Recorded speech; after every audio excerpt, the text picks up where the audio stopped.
So how many people turned you down before we turned up then? You're the only, well, I've asked 5 people so far and all 5 said yes. So, how's it going YouTube, and welcome to the first episode of Turf and Talk. This is going to be a podcast not to take over any of the other podcasts in the UK, but for the lawn care industry, and we're also going to try and plan to go out and see every single guest that comes on the channel. But today we have Dave, otherwise known as the Lawn Guy. So thank you so much for travelling up. So Dave's travelled all the way to Milton Keynes today to be our first guest. How are we, mate? Thank you for having me. I'm well. I'm good, thank you. Got my coffee, so that's it. Happy. This could go absolutely incredibly wrong. However, we're just going to proceed. We've already had a couple of battles this morning. We've had videographers and having to do last-minute shopping trips, but well, the way I see it is we've got 2 people who I think are known for talking, so, you know, we're not going to be struggling for quiet spaces. So at the moment, what are you doing? For people that don't know you. So I suppose I should look at the camera perhaps, or you? Who knows? It's up to you, mate. Yeah. So my name's Dave Warner, Lawn Guy, and what I do is I provide a lawn care and mowing service. Mainly, or so far, it's been in the residential kind of sector. I was a greenkeeper at a pretty decent golf course for 18 years beforehand.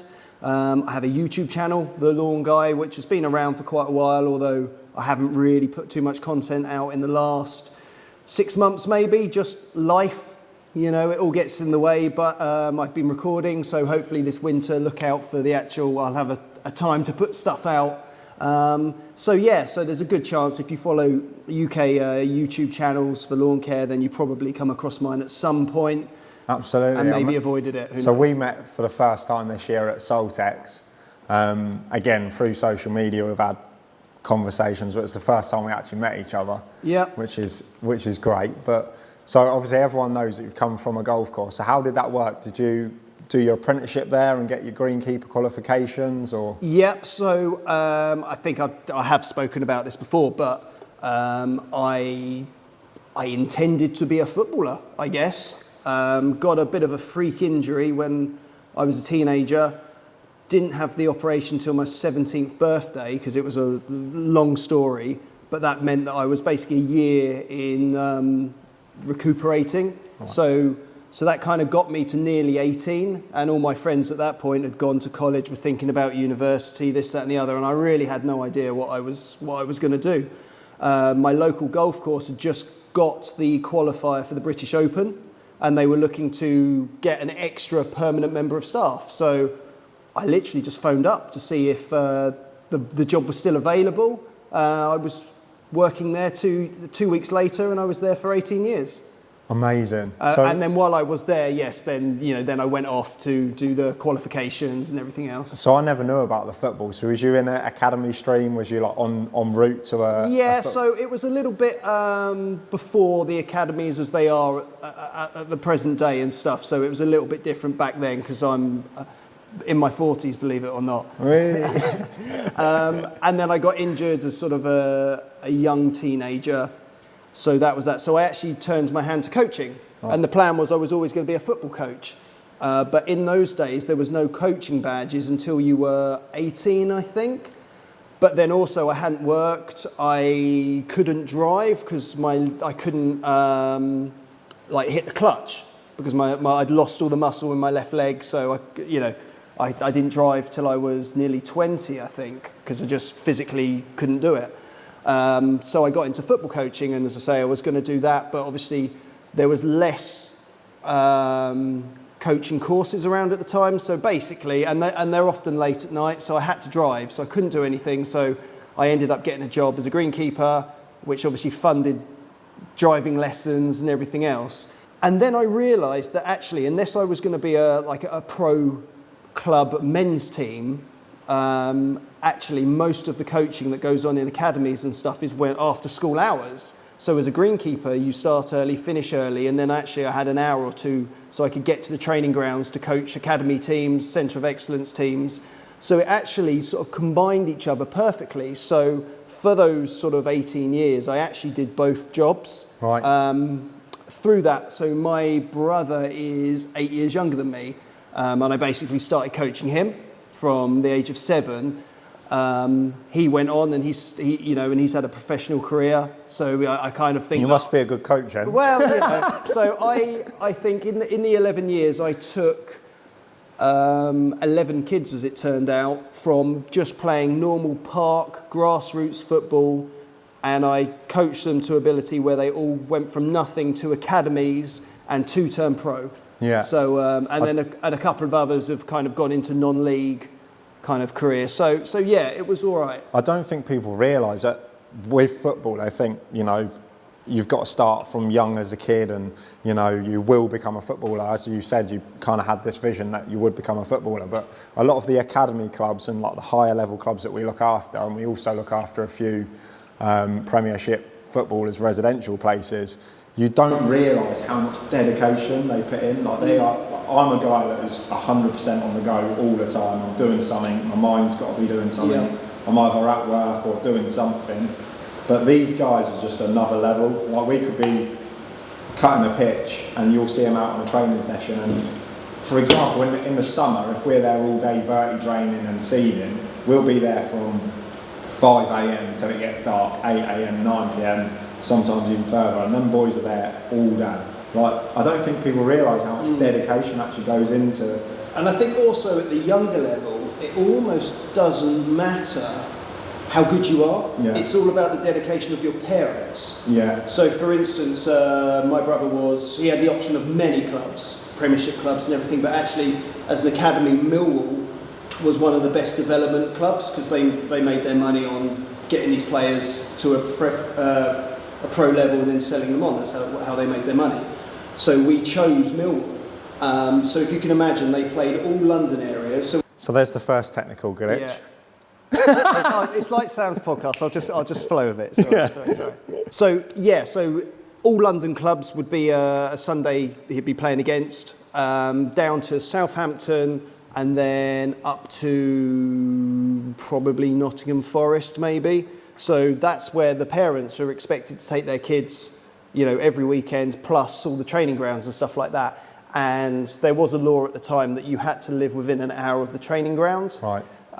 We didn't, and they just put a coach's name down as the address because they wanted him to play. We wanted to go there, so that was kind of our fault in that way. But actually, the nearest academy club, which wasn't London, was Southampton. So It was the same distance, just in the other direction. But that was then. This is talking sort of 20 years ago now, so it's all changed and everything else. So yeah, that's kind of how. And probably why I stayed in greenkeeping longer than probably what I should have done. Because it was just easy to carry on. It was just easy. It complemented the two jobs. Through football, I was able to work for Lake Placid Soccer Centre, so go out, basically save all my holiday up, go out to New York State and coach footballer out there and stuff like that. So that was always great. And I was living the high life, really. I loved it. So for people that don't understand golf as a sport, so people that play golf will understand. Like, so if you get an early tee time, you'll see the greenkeepers out, whether they're getting due off the greens, putting. It is busy all the time, and they have to fit around. I'd actually say golf is one of the hardest sports to look after. I personally definitely think that. I'm a golfer, so I understand it. My dad's heavily involved with a golf club, and I've seen it growing up. With one of my first jobs was on a golf course, so. Don't think people understand how much effort goes into that. I think what you've got to think of is doing your job, whatever it is, whether you're a landscaper, whether you're, cutting hedges, tree surgeon, whatever it is. Imagine that, but then imagine every 4 minutes, 4 guys are going to hit a ball at you at 200 mile an hour or whatever it is. So you have to keep stopping, move to the side, let them play through, then go back to work. And, what could be quite a simple job actually takes quite a long time. So, yeah. Getting out early. So we were quite lucky where my boss at the golf course, he sort of told them how it was. Yeah. So we had a tee. No one could tee off the first before 7:30, and no one could tee off the 10th until 8:30. So what that did is it gave us time to just get out and get a couple of holes ahead of the golfers. And then you'd always get some who tried to go off early. But what it ultimately did is it just slowed them down because they were waiting for you, you were waiting for them, and then it created a backlog throughout the rest of the day for everybody. Even still, with that buffer, you've got to be on it. Whether you're on greens, you've got to move from green 1, 2, and that would 3. be the problem, is if we were tripling using the greens mower and something went wrong, you were like, shit, I've got 20 minutes before they're going to catch me up. We need to get this solved. It might be a puncture. So it's like you're on the radio, go, just someone bring me out quickly, and then you get it quickly changed. It's almost like a Formula One pit stop, just keep going. Because sometimes it wasn't necessarily the greens guy, but you might have someone changing holes, moving markers, then a guy cutting the greens, and then behind them you'd have 2 guys maybe rolling the greens. So although it was the greens mower that was slowing the production line down, it was the guys rolling the greens who were having to deal with the golfers and duck golf balls and everything else, and they're the ones who were getting the the verbals from the get off, because the golfers want a decent course, but they don't want you on the course. They don't understand it. That's why I've always said I'm the best golfer. Not in terms of playing, but when I play golf, I've got so much more respect for the course and the green staff there. But we always used to say to them, just give us 5 minutes. 5 minutes, we'll move on, and then once we don't have to keep stopping for you, we'll be gone. There's no issue there, but they just didn't want to give that 5 minutes just to let us get ahead.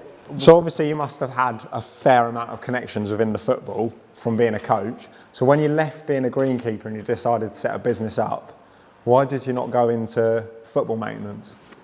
Well, I suppose coming from the golf background, I guess I'd also done a lot of work for the members, doing work here and there. So I guess the logical thing was to do lawn care for the members. I thought that might be an easier way of getting working quickly. But equally, I couldn't rely on although word of mouth is great, it's a bit slow, You get everyone who goes, I'll tell my mates. It's like, go on, no, actually tell them. Don't wait to see them. So my best mate, who manages a company, his dad manages his dad's company. He'd had real issues with a website designer. So he basically taught himself how to do it himself. So he'd gone, I'll make you a website. So we basically made it, lawn care, mowing, a few things on there, and it just took off. And bearing in mind also that I was giving myself a 4-hour window in the afternoon. So in the summer, you'd leave the golf club about 2-ish. I gave myself till 6 o'clock. I thought that was kind of fair enough to be in people's gardens. Any later than that, probably not. But equally, I've still got to get up at 5 o'clock in the morning. So, so it just took off. And for the limited time I had, I was fully booked. So I was just, okay, this seems to be working. We'll just go with this. Obviously, at that time as well, I didn't know anything about sort of, the thought of getting somewhere like this here with these big mowers and everything else. That just kind of, I was trying to create money, and I didn't want to spend a load of money and get into debt to then just get the money back. I wanted money sort of now type thing. So that's kind of why I suppose I went down that road. And it worked. It worked really, really well. I think the biggest issue sort of at the time, I marketed it as it's myself. I'm the lawn guy. I'm the guy who's worked at this golf course. I'm the one with the experience. I've done this, I've done that. And I think that works really well. Loads of people invested in me. And that now has quite a detrimental effect, because the issue is everyone wants me. And I'll be the first to say, hold my hands up and go, there's people who can cut grass probably a lot better than me, but I've marketed it in a way that they don't care about that. It's like, You've picked a good name though, because you could just stick an S or a Z on the end if you wanted to be cool and be like the lawn guys. It's so difficult. I've found that as well, especially after bringing Ash into the business. So I don't think people realise, like, when you first take someone on, we've joked about sticking an S on the end of your name or whatever, but when you first take stuff on with your current clients, it's so hard to just transfer the ownership to the new guy, because as you said, everyone wants to speak to Dave, everyone wants to speak to Jack. I found it really easy with new clients, because I could just introduce Ash as, this is Ash, he's one of the team leaders that's going to be looking after your site. he's got all the experience he needs, here's his qualifications, here's your RAMS statement, like he's the man for the job. A lot easier, but like for me personally, passing on ownership was so difficult. Yeah. I mean, so one of the things I did, so I'm sort of in a bit of a transitional period where we moved house and we actually moved like an hour away. So I was commuting in, doing my really sort of like tight route, and it was great. And then traveling back. But since kids and stuff, it's just difficult, especially because my wife, she's away. So I need to kind of be there for dropping off and pickups from school. So that was an opportunity to kind of rebrand, start again. So basically went through the website, every I and me became we and us. And then I've got a couple of guys who kind of help me out in the summers and stuff like that. So just getting them in uniform, that made a massive difference. So I had a client, we both turned up, and and I had a few of these where she was like, "Oh right, you've got him in the uniform as well." And I was like, "Oh yeah," because he's like actually properly helping me. This isn't just some bloke I've picked up off the street type thing. So I think that made a massive difference. But also just the way I word it with all my new clients, and every year what I've been doing is I kind of gave myself a 5-year plan to go from one location to the other without starting again, because also we were, young children, all the rest of it. So wife's on maternity leave. I can't just afford to just start again. Yeah. So what I was doing, I gave myself like a 5-year plan. So the first year was just to get rid of anyone who was a bit of a crap client, anyone who was like over a certain distance away, instantly get rid of, change the website to a new area, and then basically each year just pick off clients until I'm at a point where I'm making enough money this side that I can go, actually just bin that off now. And probably this season I've just got 1 or 2 that are too good to get rid of, and they're worth the travel. So I'll probably end up just with keeping those 1 or 2 for this season coming. But I'm now where I was just naturally letting clients come in, I'm now sort of kind of aggressively looking for that work, but also sort of thinking about going down the more sort of the commercial line, because as you've probably found, they're not there peering out their windows going, "Oh, you haven't turned up again, you sent someone else." As long as the job's done to a decent standard, no one cares. No, I think bursting into the commercial market as well, there's loads of pros and cons. I've spoke about it so many times when I was on J-Rock's podcast. But yeah, I've spoke about it so many times. There's so many pros to commercial work. There's also a lot of cons that people don't realise. For me, so we're solely commercial, and even now I'm thinking, do I set up a residential team just for cash flow? Like December time, I know that if I've not had any payments by, I don't know, the 20th of December, I'm not getting them till January, because let's be honest, the accounts departments aren't going to be sending them over their Christmas break. They're probably not scheduled them. So yeah, strategizing cash flow with commercial work's the hardest point, but when you get to a point, it kind of just ticks over. Once you've got, so I'm at a point now where I know where 33% of my scheduled payments, as long as 33% of my monthly income comes in, bills are covered, and the rest is either for savings or VAT or whatever. But obviously with VAT, I've got a bit of leeway. I can speak to HMRC, but so stressful. And we kind of went through that remodel this year as well. So we sat down and looked at all of our clients, and we actually put them on a map. There's a mapping tool on Google, and like the area was like this. And I was like, well, I don't really want to lose these clients because it's money, but we took the risk and shrunk that down to like a 20, 30 mile radius instead of a 60. And in fact, we started picking up more work because we was in those areas more often. People are seeing the vehicles and stopping and chatting with us. And we was kind of driving past the places more frequently and popping in and knocking on the door and stuff. But yeah, taking that jump is difficult, but I've enjoyed every minute, and I'm sure. So we spoke off camera. Save it. Yes. Yeah. We spoke off camera, and you spoke about your submission for your first parish council. Yeah. So how did you find that? Was that a Contracts Finder website? Okay, so So basically, all I know at this point is that all the tenders for all the green areas in that parish are due in March. Right. It was a bit of a long-winded story, but basically the nursery that my son went to was a parish council, was a village hall, and there was a roof issue, and I'd noticed that a lot of the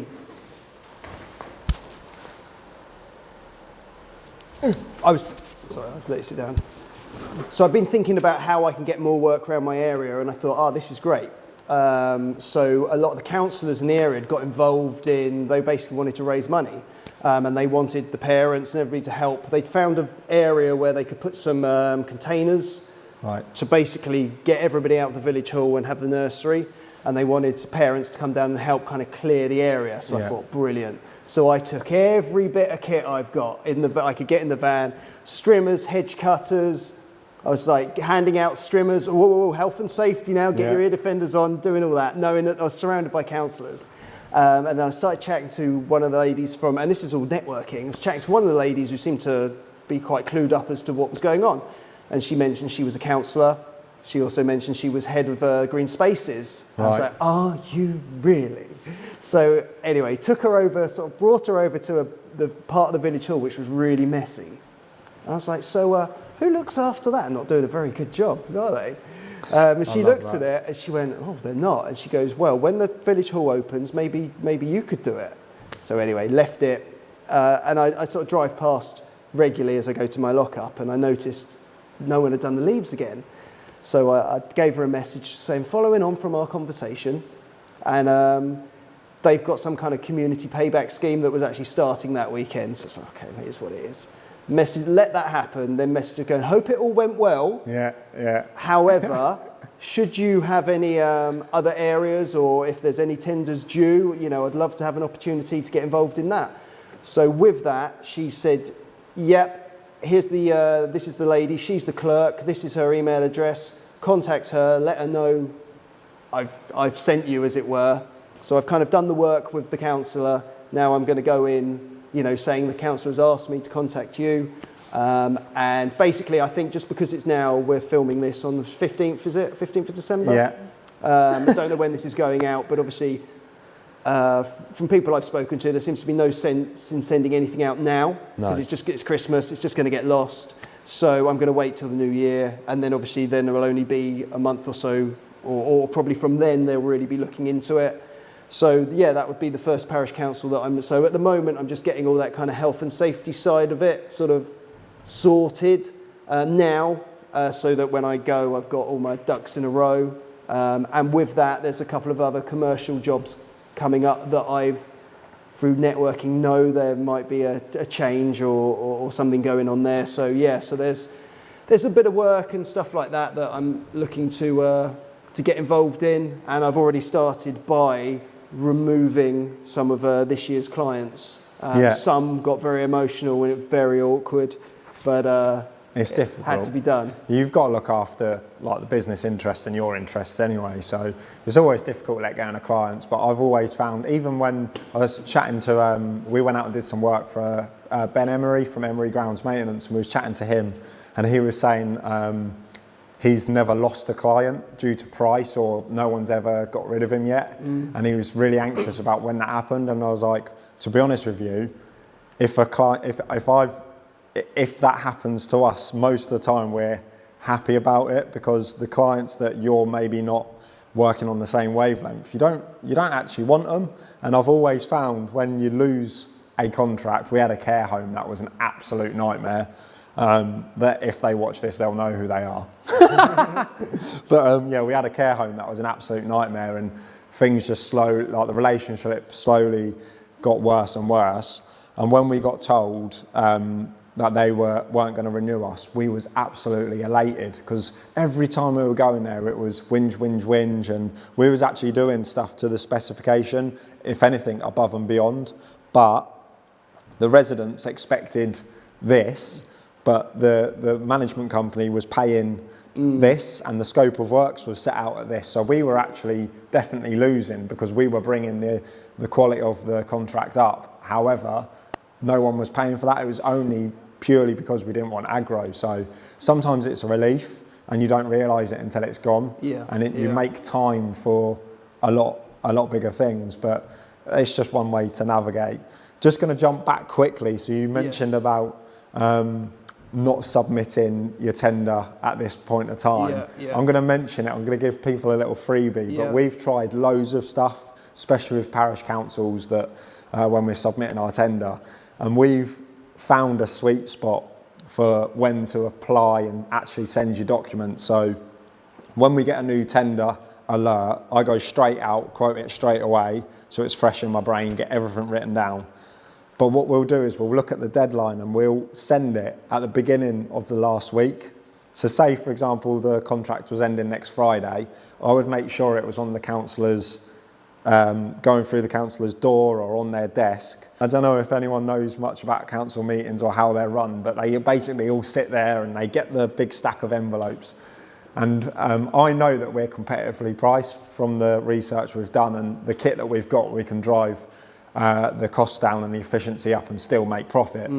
So I always try and make sure we're like the second or third envelope that they open, because 9 times out of 10, the first 2 might be like a local bloke that's only got one mower and he's taking his chance, and the cost might be quite high. And then they open our envelope with all our safe contracts, all our RAM statement ready to go. I've already done it. They're opening it going, bloody hell, these are good. And then everyone after that, they're comparing to our envelope. So that's one thing I would say, is if you're entering for your tenders, unless you're in Northamptonshire or Milton Keynes, don't follow this step. Because but yeah, if you are entering your tenders, timing is key. And it's so interesting. We had one when I first started off. I know that we were a very competitive price because I looked at the council notes after, but we were like the last envelope that they opened or whatnot, and they'd obviously in their mind stuck to another one, which was fine. But it is so interesting. And do you just send an email out to all the parish clerks around randomly, just asking when their tenders are due? No, so we've got a list that we've built of every parish in the area that we operate.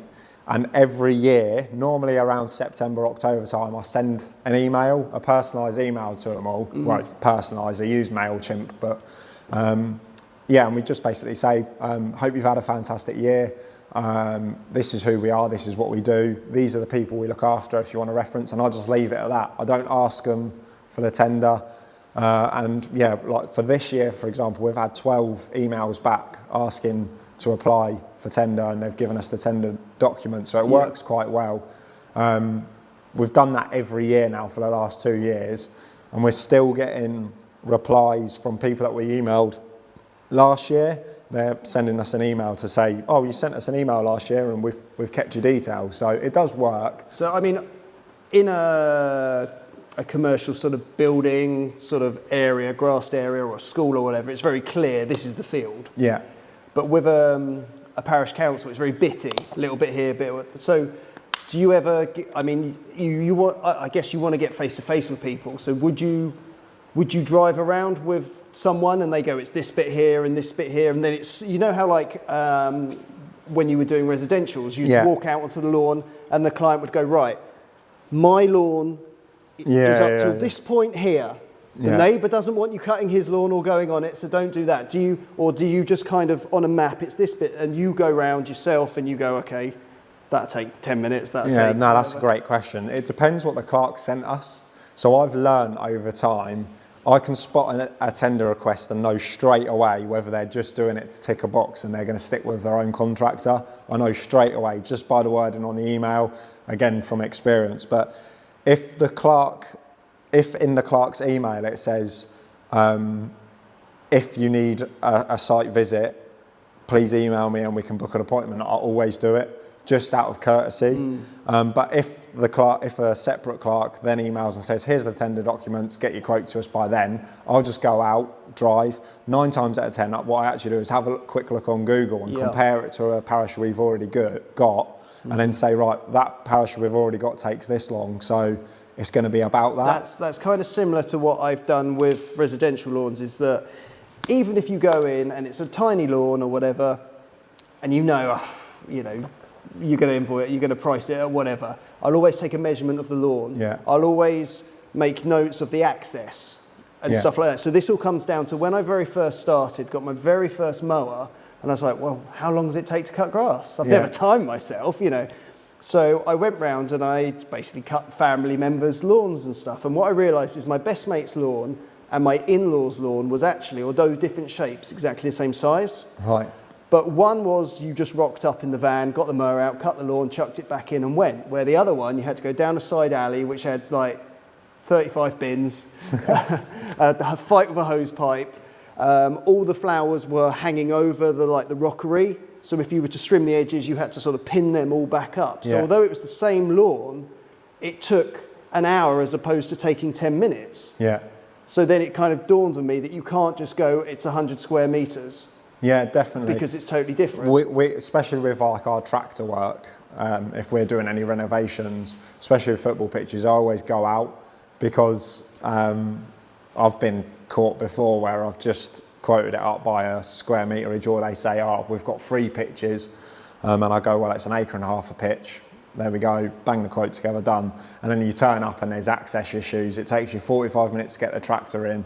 Ash might be bringing more seed in a van and it takes him an hour to get the seed to the tractor. There's all these things. So sometimes it is definitely worth just going out there. Well, I would always, certainly in residential, always go and have a look. So I know a lot of people say, oh, use Google Earth and stuff like this, but half the time there's a massive oak tree covering half the lawn, so you can't get a true measurement.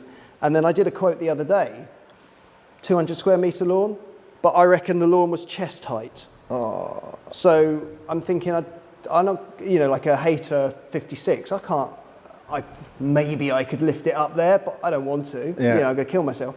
And actually the ramps that I carry, you know, like I was going to point, but they're off camera, they're not long enough. So I'd have to take a scaffold board or something to get up there. Now, if you're pricing it off of Google, you're not taking any of that into consideration, and you can't see the levels and the height and stuff. You know, you might work out there's a few steps, but there's a difference between a couple of steps and chest height. Yeah, especially if like, we've got some clubs where they've got a massive field and they want to squeeze as many pitches on as they can, and then when you actually walk it, they might be able to theoretically fit about 10, 11 V11s on, and you walk it and you can only get 6 on there because there's a manhole cover, and that's all of that knocked off the equation. So yeah, it is really difficult. So when you first set your business up, what's the first piece of kit you bought? The first piece of kit I bought was the mower. Right. The way I saw that was, I'm one of these sort of people that I won't buy the equipment until I need the equipment. So like my first hedge job, the first thing I did was go and buy a hedge cutter. Right. Because what's the point in buying one for it just to sit around? Because I may not get a hedge job for a couple of years. Who knows? You know? And I don't advertise hedging. It was just the pro at the golf club, actually. Right. So you almost, you know, in some cases you go, okay, well that job that pays for that, and then the next one I'm now sort of in profit, if you like.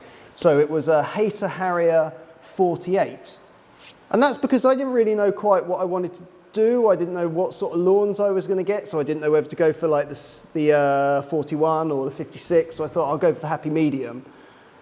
About a month later, I realised I should have gone for the 56. But you know, you only know what you know at the time. There's pros and cons though, especially as you said, those gardens where you've got the rockery and then all of a sudden you've got a lump of 56 upper. Yeah, and that was based on, so in those days, you know, I certainly hadn't heard of WeBang. I don't know if they existed then or not. Still didn't have a roller mower, so you either a Hater or a Honda man.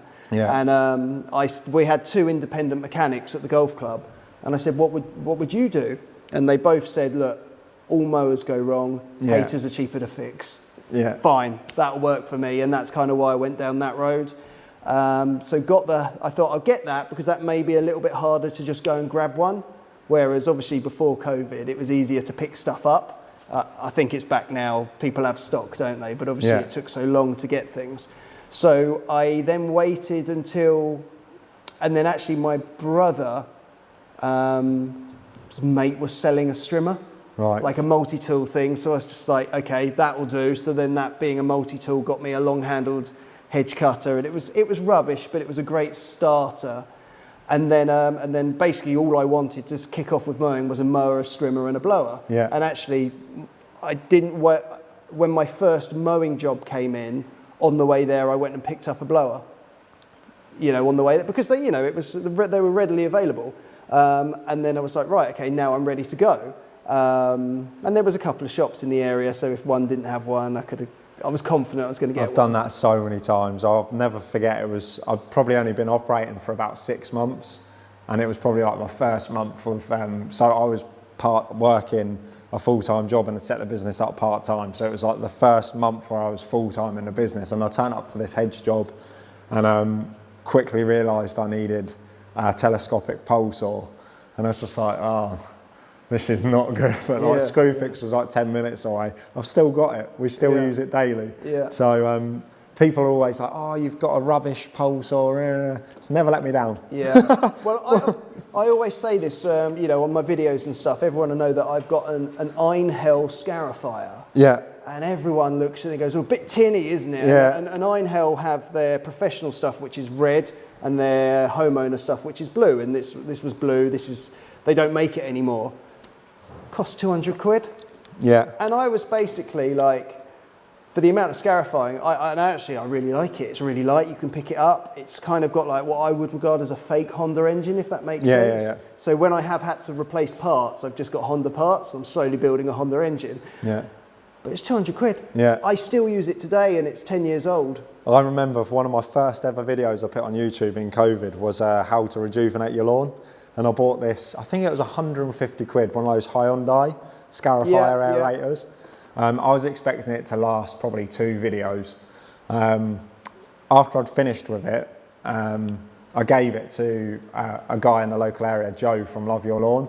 He still uses it like daily. That's probably 3-4 years old, never been serviced, like just keeps going, does the job, he's earning good money from it. Like, it's crazy. Yeah. You get that thing in your brand, and then I've had like Echo hedge cutters that have lasted a month, and we've had to go out and get a new one. So yeah, I think the brand thing, especially if you're setting up, is just buy what you can afford. Absolutely.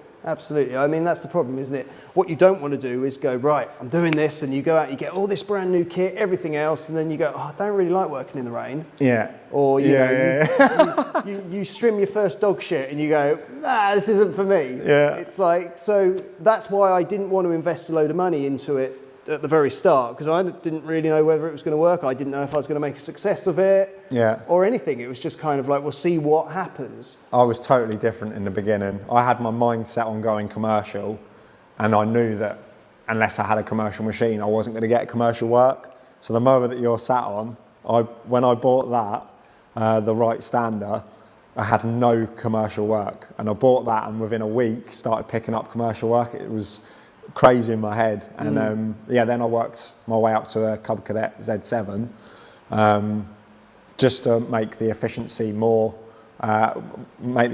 quicker, because at this point I had employees and whatnot. And then we started getting wider areas, and then we got the Hustler, and then we got the Tractor, and it's just, I've always done it that way, but I've started to just slow down now.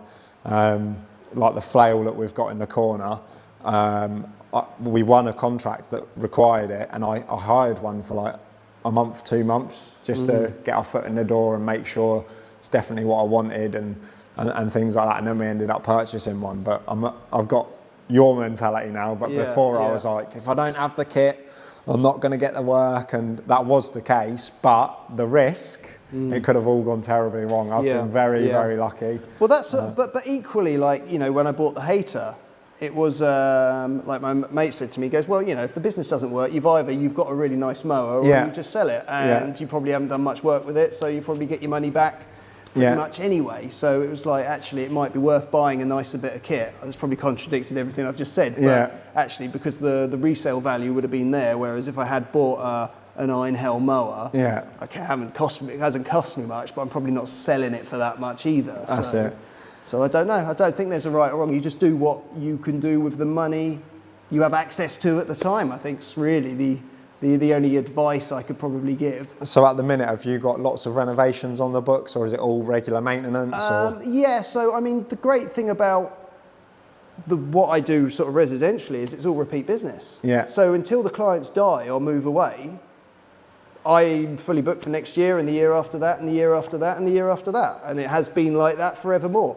I mean, since obviously I'm now getting rid of people, but I'll expect the phone to ring in March, and hopefully these sort of commercial jobs that I've kind of looking at, some of them will come in, hopefully, and that might replace the one client that I'd got rid of recently.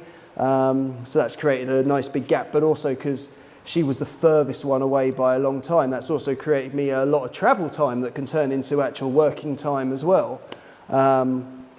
So yeah, I mean, if I was to shut my website down now, next year I could just carry on as I am, because it's all the clients are, you know, I've had them for a long time and they're happy with the work, and they need me to keep going in. Yeah. And I think they're either of a age where, you know, for instance, I don't know if you found this, I don't know how COVID affected you, but for me, all my clients were either of an age where they're not working, if that makes sense, so there's no change in their money, or they're sort of affluent enough that actually it doesn't really matter, or they're sort of the IT guy who works from home, so actually he wants it nice. You know, and he's working more. He's probably working even more so because of the needs for IT. You know, because everyone's working from home now. You know, and the backups. He's and stuff probably. Like that.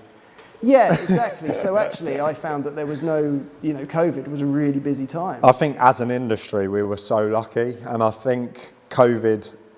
I'm not going to say it was the best thing for our industry, because that is absolutely ridiculous to say, but what I think it did do is give people, it showed them how precious our outside spaces actually are. So like your golf courses, obviously all of them weren't allowed to go do that. Your football, people couldn't go play football. Their back gardens, they're spending more time because they're sick of being in the house.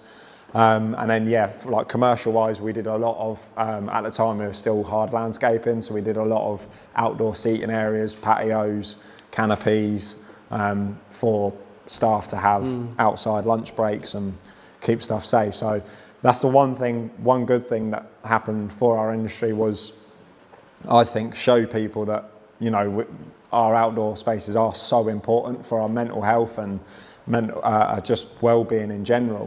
So I think it added a little bit of a badge to our kind of pin badge, and these guys are. Hopefully we won't be forgotten about. But yeah, like for us, COVID, we were very, very lucky. But yeah, so we've still got contractors within the area that are of an age where they've got no one to pass the business to at retirement. But in one part of our area, in COVID, a lot of the old boys were like, oh, that's it, call it a day, I've made my money. They were like ready to retire anyway. So we were quite lucky that like they were looking after football clubs, and we were going around and we'd heard that this so-and-so had been let down, and I don't suppose you know who else they look after, and you domino from that. So we were quite lucky, just perfect timing, and again picking up clients that wanted canopy areas and make schools safer or NHS sites safer. So I personally don't think we would be here today where I am currently without COVID, which sounds a bit crazy, but I probably would have never left my full-time job. It's all a bit crazy when you think about it. But so if you had one word of advice, someone out there that's watching this, hopefully if they're watching it, but if they're working on a if they're working on a golf course right now and they've always thought about what would happen if I set my own business up, what would your advice be to them? I would say start yesterday.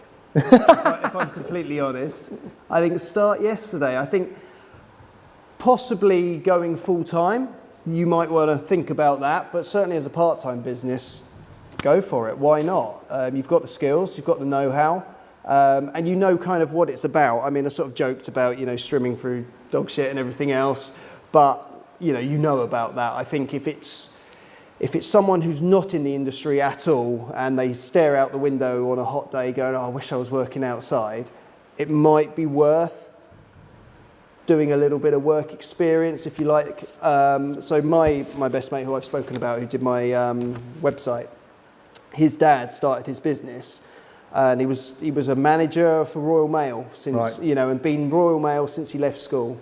So he'd been there for ages. So about 40 now, and he just wanted to get out as quickly as he could. And he ended up finding a guy who was in sort of like fire protection and all this kind of stuff. And he basically just went to work with him for a week just to see what the job was about, what it involved, the hours to see if that was something he could see himself doing, as opposed to you might meet someone at a party and go, oh yeah, it sounds really good, you know, and then actually you kind of get a bit deeper and go, oh, this is not for me. Yeah, it gets to winter and now. So yeah, I mean, if you're not in the industry at all, I would say try and get a bit of work experience and get used to it, because there's a massive difference between being in a stuffy hot office, looking out at the guys on a mower, yeah, and then actually being out there in a -7 or whatever it may be, getting wet, getting cold, and going, this is not how I imagined it being. No. But I mean, if you're already kind of in the industry being employed, then you're already there. You know what to expect. So yeah, I think, so for me, I started the business, got going, got the house eventually. And then I had to think about it, and I thought, you know what, I'm going to just work out what my bills are. Now we've got this new mortgage, everything else. Then what I want to do is I want to get like at least 3 months savings. So if I break my leg tomorrow, I've got 3 months to sort something out, and I know that the mortgage is safe, as it were, for those months. You can get insurances and stuff like that. I've always struggled, but actually I think that's irrelevant, because all that is just a bit of cash. That's still 3 months you've got to find someone to cover your lawns for you, because your clients will be wanting someone to mow their lawn, particularly if it's April time. So I think you know, that's sort of a little bit off topic, but you know, you do need to think about that a little bit. And that's maybe why going and getting a little bit of staff helps you out when you are ill and things like that. But I thought, right, okay, we'll get this money set. That's my goal. And then actually once I got to that point, it was about October time. And I just thought, what's the point of leaving the golf club now? Yeah. So I decided to stay, and I'd leave in March. So I would go straight into the season full time.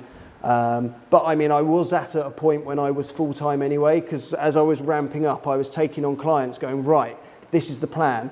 I'm leaving the golf course on the 1st of March, whatever it was. And once I've done that, I'll be full time. You can have a Thursday or a Friday, but today you've got Saturday afternoon, and that's the best I can give you. But if you commit to it, then you'll get your weekday. And a lot of them went, yep, fine, and they all signed up. So I got to the point where I was working every single day, but I knew that all of a sudden, realistically, I wasn't going to have 8 hours, because no one's going to let you in at 6 o'clock in the morning, but I would have a 6-hour window to fill. Or I would take all those weekend jobs and the sort of 6 o'clock in the evening jobs, and that would go into that 6-hour a day window. And then actually I would have a normal kind of full-time job straight away. So that's kind of how it worked out for me. It's so difficult. Like I remember I when I moved from full-time employment to self-employed, I probably could have done it 3 months beforehand, but it's just like that jump of going for it. But yeah, I think you're definitely right with the start yesterday. Yeah. So with the next season coming up, what are we to expect from the lawn guys? Is there going to be any new kit that you've got your eye on? Or So for me, it's just logistics at the moment. So this season I've acquired a 50-inch mower. Right. Which comes with its own issues, because it's too wide for my van and it's too wide for my trailer with the deck on. Now you can take the deck off, but that is a little bit of a faff. So fortunately, where I've got it at the moment, I've got 7 houses in that road, and it's a private road. So I've sort of done I've got a good client who allows me to keep it in one of his one of his many garages he doesn't use. One of them ones. Yeah, so I get it out and I basically drive it from house to house, and that's great. Now I've had a few jobs come in recently which are big old lawns, and the issue is bigger trailer, need a bigger premises. Yeah. So it's like that, you know, they're sort of caught in that rock and a hard place a little bit, where if I want to do this, I need to do that first, and then, you know, it's trying to work out. But actually the issue is, I found I'm really struggling to find somewhere where I can house a bigger trailer, because... Right. So what van have you got at the minute? So I've just got a Vivaro at the moment. Right, I was going to say, because I think that's a 56-inch deck, and that goes in the back of our vans. Yeah. So then the other issue is then the driveway. Right. Now there is a bit of an issue that my wife won't watch this, but our driveway is a lot shorter, a lot narrower than it should have been, because she didn't tell them that we decided to make it bigger. So then they turned up and then did it as we. So anyway, the point is, a wider van, I would struggle to get that on my driveway. Right. So that's another headache difficult. in it. Yeah. So then, because I was going to say the cheapest way to do it would be upgrade the van and get a bigger van, because then you can leave the mower in the back of the van. Yeah, exactly. So that is something, but there's not really anywhere to park it if it's not on the driveway. So that creates its own headache. Then I've looked at a place a bit like this where they have car parking bays. Yeah. And then I and ah as to whether I want to leave a trailer out. Yeah, no. And I know that this place has had break-ins before and stuff like that. But even just the other tradesmen working in there, if they just go, do you know what, we'll take that. It's so difficult. Yeah. It's so annoying that we have to think about that. We had a supplier come over from France this week, and we were chatting about England, comparing it to France, and they have all the same headaches. Like he was travelling up to Manchester for something, and we joked and we're like, bloody hell, make sure you strap it down, because he was sleeping in a lay-by or something with this 50 grand machine on the back of his open, so he had like a car transporter, and I was like, you're mad. And he was like, oh, it's the same in France, like, yeah, if they're going to take it, they'll take it. So it's so difficult, but yeah. So this year, any trade shows, Groundfest, Soltex? Yeah, so I did Groundfest last year. I thought I'd been a big advocate for it, and I'd found out about it quite early on from a journalist friend of mine who's sort of in this industry. So I thought it was, if you want something like that, you should support it and you should go, because this show's only going to work if people go. Yeah. So it was pouring down, it was torrential, and it was awful. But you can see that the progress is there, and you can see kind of that it's got the legs to go, because we all see sort of like the GIE or whatever it was called nowadays in America, and they've got the indoor and they've got the outdoor, and you can see it all new and shiny, then you can go out and have a go. Well, I can't see why that won't be that eventually, but everybody kind of needs to turn up, and if they turn up, all the trades will then go. Like, for instance, I was chatting to the guy on Toro, and he just took a cut. He had 10 different machinery, and it was just him. And he's just like, well, I'll give it a go, see what happens. But obviously, if they know people are going, then they'll send more staff, and then it will turn into a kind of a bigger thing. So I'll probably aim to go for that one again. I don't know what it is this year. I noticed that both Soltex and Groundsfest, they seem to be aiming it at the solo guys more and more each year. So like Groundsfest, I think there was one tractor there that Farrell's had bought, and it was a compact tractor. So I'm kind of walking around. I want to look at attachments, verti-drainers. Like GKB weren't there. Soltex this year, the only thing GKB had were for compact tractors, and normally they'd bring.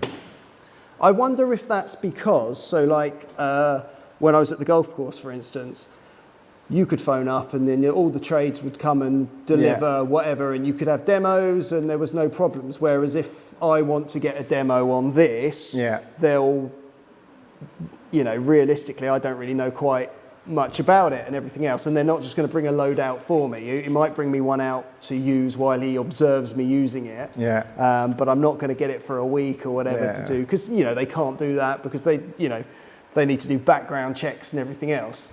I remember when we were at the golf course and a bit of Toro kit turned up. It was a Sand Pro, so it's like a bunker rake. We were like, we didn't order this, like a demo. And he went, oh, sorry, should have meant. And I knew he was playing us. He basically just sent it to us and thought, I'll let them use it. They'll probably buy it if they like it. And he was like, okay, well, we can't pick it up till next week. So feel free to use it. Ended up buying it. Do you know what I mean? But that's because, you've got a big store. They know where we live, where the golf course is and stuff like that. So I wonder whether, like guys like yourself who clearly have somewhere where they can find you, whether, if you want to look at a tractor, you've got more chance of tractors coming to you, whereas people like myself looking at scarifiers or something like that, they're not going to come to us. Yeah, we're definitely very lucky in that aspect. Yeah, especially, no one's coming to us for a £1,000 bit of kit. It's got to be something bigger than that. Do you know what I mean? For them to warrant bringing it out, paying for someone to come out and show you it and everything else. So I wonder whether that's why they've kind of gone that way a little bit more. I suppose also everyone's pushing battery. So batteries probably, you start off small with the homeowner and then it slowly builds up.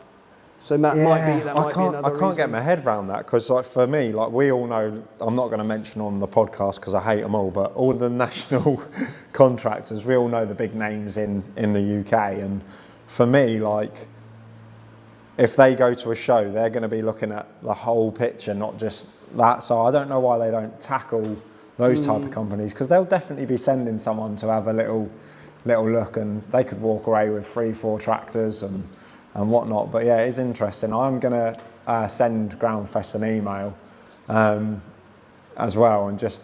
Well, Groundfest has also got the space.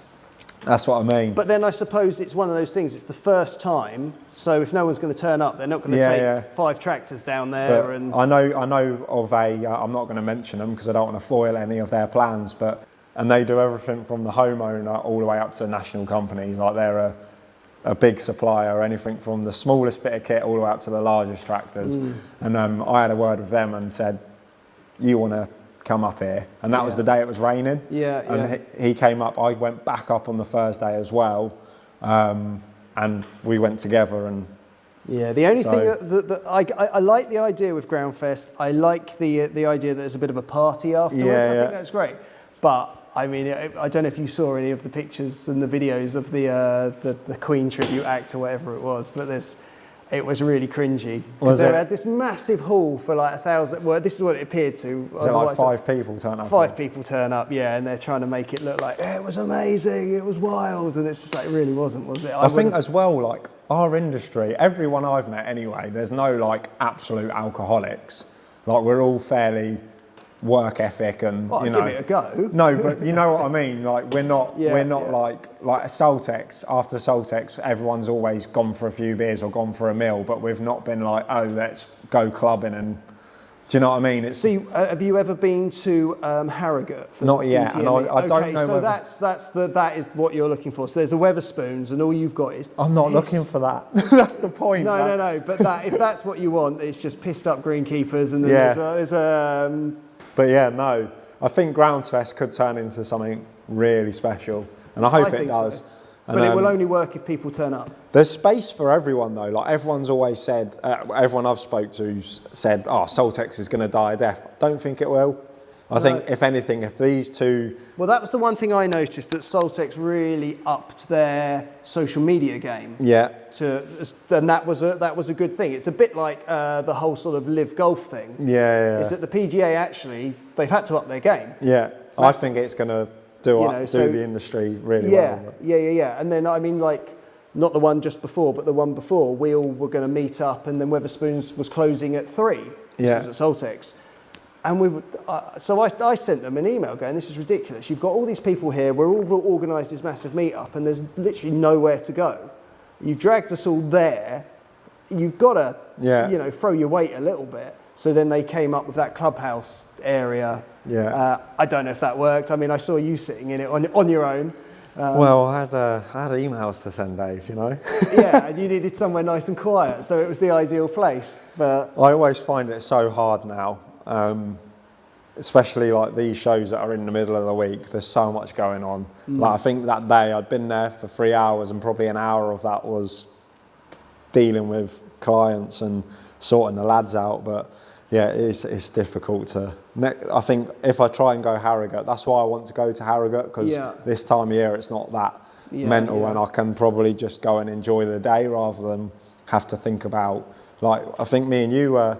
There was loads of people meant to meet up after Soltex, and I couldn't make it because I had a phone call and had to nip back, but I'd planned to go for the meal. So yes, yeah. So but hopefully Harrogate, I'll just be able to go and enjoy the day. Yeah. So we'll finish off with talking about Instagram. So at the minute, how many followers have you got? Oh, I don't know actually, probably about, so Instagram's not that big for me, it's 2,000-ish. I'd say YouTube's the bigger platform, so I think I've got about 7,000 subscribers on And that, have you used that to utilise work? Have you found any work from it? Or So, really, originally the whole YouTube thing wasn't to demo stuff or anything like that. It was, and this came back to my friend who made my website. He's like, what we need to do is get a video on YouTube, on the website via YouTube, of basically you saying, hi, I'm Dave and I can cut your lawn and I'm not an idiot, or something along those lines. I won't say how he described it, but it was quite funny. But basically just to say, hi, this is me and these are the services I can provide. So that was on the website, so people could feel like they knew me before actually meeting me. And then obviously through that, because Google own YouTube, so now basically where you used to pay people loads of money to get you a good ranking on page 1 of your website, now if you just obey the Google rules, have a mobile friendly website, create regular video content, pictures, this, that and the other, they will naturally move you up. So actually, through social media, I don't think I've ever got any work directly, but I do think that my website ranking at the top is due to the amount of videos that I've produced, which have been linked through the website, and that has naturally gone up. That's exactly why we started YouTube. I was spending around £200-300 a month paying a company to do my SEO. And then, I don't know why he told me, but one of the guys that worked for that company was like, oh yeah, YouTube's like one of the biggest budgets for Google. They spend like thousands and thousands and thousands per month dedicating, pushing channels to get people on. And I was like, thanks for telling me that, mate. So yeah, literally within, I think, 2-3 months after setting up a YouTube, we were up there. It's like, why did you tell me that? But yeah, but you're basically using YouTube's budget for yourself. It's incredible. Yeah. And I think, you obey the rules very well by putting weekly, and the key is to stick a video out on a certain day at a certain time, and the most consistently you can be, the better your rewards you get. I just life, small children, baby, all the rest of it. It's so frustrating though, because they change the goalposts. So we used to post every Thursday, and then YouTube Studio sending me a notification saying, try this, try this, try this, and then we obey that and we try that, and then they're saying, no, go back to this. And it's really hard to... I always remember, I don't know, we'll finish soon, but I just finished on this sort of funny story of, I was on a flight to LA, and due to my wife, I sit in the good seats, put it that way. And I was sitting next to a guy who was actually from like a town very close to me, and he's saying he worked for Google. Right. And I thought, that's why you're sitting in these seats then. And then it turned out he worked for YouTube. And then it turned out he was leaving YouTube, but he was writing a book called Subscribe, and it was basically the Bible on how to start a YouTube channel and as your business. So I was like, right.